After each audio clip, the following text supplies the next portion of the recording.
So, makibukas po tayo sa 1:6. 1:6:47. Ang sumasampalataya sa amin ay may buhay na hanggang Hanggang 50. 40. Ako ang tinapay ng buhay. 49. Kumain ko lang.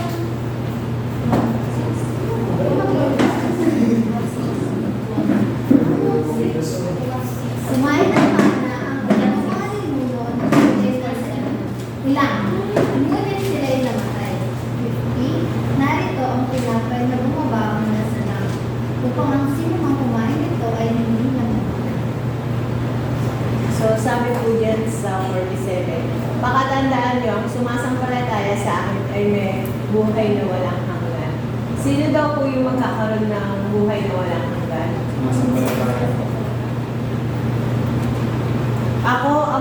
Ako ang tinapay ng buhay.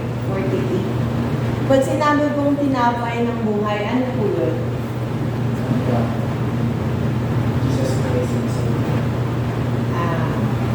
Ano po? Tawag doon. Ibig sabihin po is, yung tinapay ng buhay ay yung buhay na walang hanggan.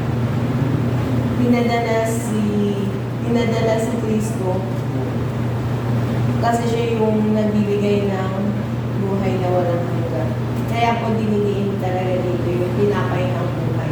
Hindi po yung literal na tinapay na kapag kakinain mo is mabubusog ka. Ano lang po, parang si Jesus Christ na siya tawag doon, yung pag...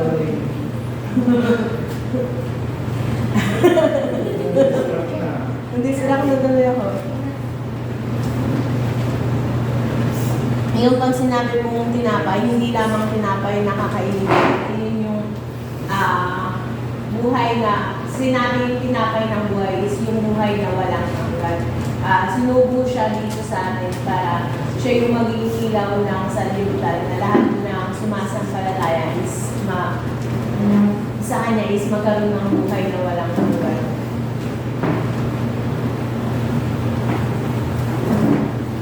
Narito ang tinapay na bumaba mula sa langit upang ang sino mang kumain ito ay hindi na mamamatay. So, yung tumanggap po kay Jesus, yun po yung sinasabing magkakaroon ng buhay na walang hanggan. Sa 51, ako nga ang tinapay na nagbibigay buhay na bumaba mula sa langit.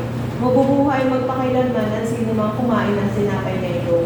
Ang tinapay na ibinigay ko upang mabuhay, ang sanlibutan ay ang aking laman. Ang bigat, di ba? Kasi ang aking laman. Di ba? Magamit siya ng aking laman.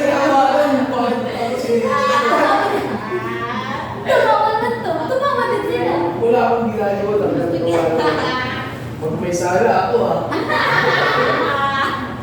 Sabi mo lang. Hindi galing. Pag may sala ako. Ang bigat. Ang bigat pa naman ng mga ulitin mo ulit. Ulitin mo ulit. Di ba? Sa 51, pakibasa nga po sa 51. Para ikaw mo Ako nga ang tinapay na nagbibigay buhay ng bumaba mula sa langit. Mabubuhay ang pakailanman ng sino mang kumain ng tinapay na ito. At ang tinapay na ibibigay ko upang mabuhay ang sanlibutan ay aking naman. bibigyan mo niya naman. Ang bigat ng binitawan nito, pero kung iisipin is, hindi siya mabigat, I mean, malalim. Malalim yung pagkakasabi. Malalim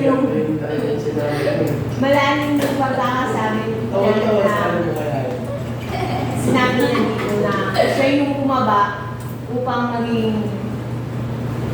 siya yung bumaba para makakilala talaga natin si Lord. Yung tinapay, hindi siya literal na tinapay, kundi yung buhay na walang hanggan. Ang tinatawag na tinapay is yung salita ng Diyos. Yung nandito sa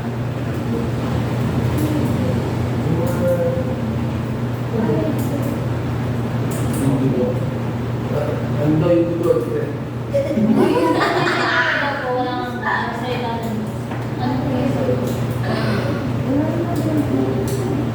Dami na sa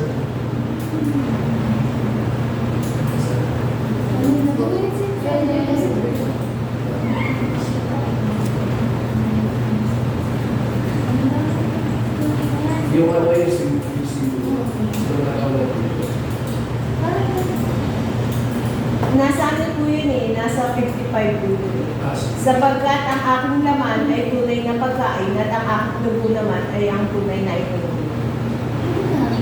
Salita rin ng Diyos ang inulgin. Sabi nga nila, pagka hindi ka na mabubuhog, salita rin ng Diyos yung nagsisimuli ng pagkain. Sinabi rin po, pwede po si Jesus. Hindi lang sa bagay ng buwan, kundi sa salita, sa pinatay na yung gagaling sa buwan ng Diyos. Salita ng Diyos. Makibasa naman tayo sa 1:60 hanggang 60. 60 yan. 6, chapter 6, verse 60 to 66. Sa kanila, sabi, Sila ang makakatanggap. Sito mo. Ako na, sige. Narinig ito ng kanyang mga alagad at marami sa kanila ang nagsabi. Mabigat ang pananalita ito. Sino ang makakatanggap ito? 61. Kahit walang nagsasabi kay Jesus, alam niyo na gulungan ang kanyang mga alagad ng propeta. Kaya't sinabi niya, dahil ba rito ay tatalikuran na ninyo ako? 62. Gaano pa kaya kung makita ninyo umakyat ang anak ng tao papunta sa dati niyang kinain? 63. Ang Espiritu ang magbibigay buhay, hindi ito magagawa na naman ang mga salitang sinabi ko sa inyo. Ang Espiritu at ito ang magbibigay buhay. 64. Ngunit kailan sa inyong hindi sumasampalataya, alam na ni Jesus buwan pa noong una kung sino ang hindi mananalig sa Kanya at kung sino ang magkakaroon sa Kanya. 65. Idinugtong pa niya, iyan ang dahilan kaya ko sinabi sa inyo na walang makakalapit sa akin malibang ito'y loobin. 66. Mula nooy, marami sa kanyang mga alagad ang tumalikod at hindi na sumasa. sa 60 po is, narinig ito ng kanyang mga alagad at marami sa kanilang nagsabi. Mabigat na pananalita ito, sino ang makakatanggap nito?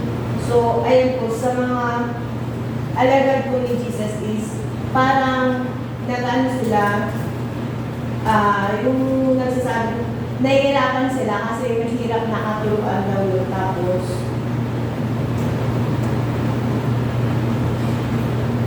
hindi dahil mahirap itong intindihin, kundi dahil ito ay nakaka-open sa kanilang paniniwala at kaisipan. Yung parang kahit sila hindi nila yung maintindihan. Sa 61 naman po is, kahit walang nagsasabi kay Jesus, alam niya na nagbubulong-bulungan ang kanyang mga alagad tungkol dito. Kaya sinabi niya, dahil ba rito ay tatalikuran niya na ako. Kung parang alam na ni Jesus na nagre-reklamo yung mga alagad niya, tapos ipinapaliwanag niya yung espiritu at ang laman. Ang espiritu na nagbibigay buhay, hindi ito magagawa ng laman. So yung laman po natin is,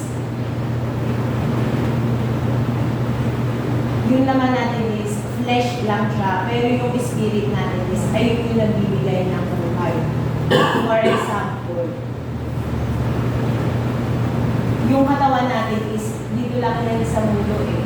Pero yung katawan, yung Espiritu Santo natin na, ayun ang ano sa langit na paano po ba pagyamanin ang spiritual life? Hindi ba ito? Opo. Ano pa po? Pagsama ko sa mga ganitong galing. Opo. Prayer.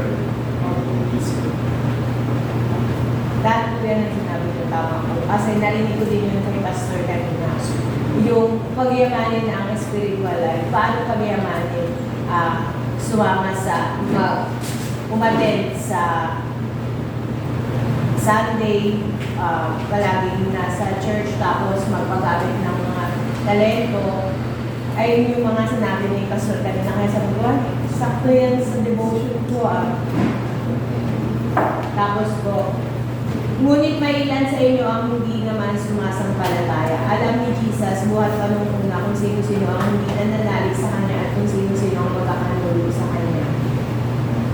Idinugtong pa niya, iyan ang dahilan kaya ako sinabi sa inyo na wala makakalapit sa akin malibang ito'y loobin ng Ama. Mula noon marami sa Kanyang mga alagad ang tumalikod at hindi na sumama sa Kanya. Di ba sinabi ko kanina yan ni Pastor Ed, na sa 12 na tinuruan niya is hindi lahat doon sumunod sa Kanya. Merong mahina ang pananampalataya, meron ipinagkanulo siya. So, kahit kay Jesus pa lang noon, is hindi 100% na naniniwala. Kasi, yung binigay, paano ba sasabihin? Yung nagtuturo, hindi mo mapipilit na sumampalataya talaga sa'yo. O parang... Hindi, example lang. Sa school, yung teacher, di ba? Hindi lahat doon matalino. Hindi lahat doon susunod. Merong may iwan. Pero makakapasa siya. Pero yung doon about sa faith, hindi lahat yun is ganun kamuyok ng mga disciples.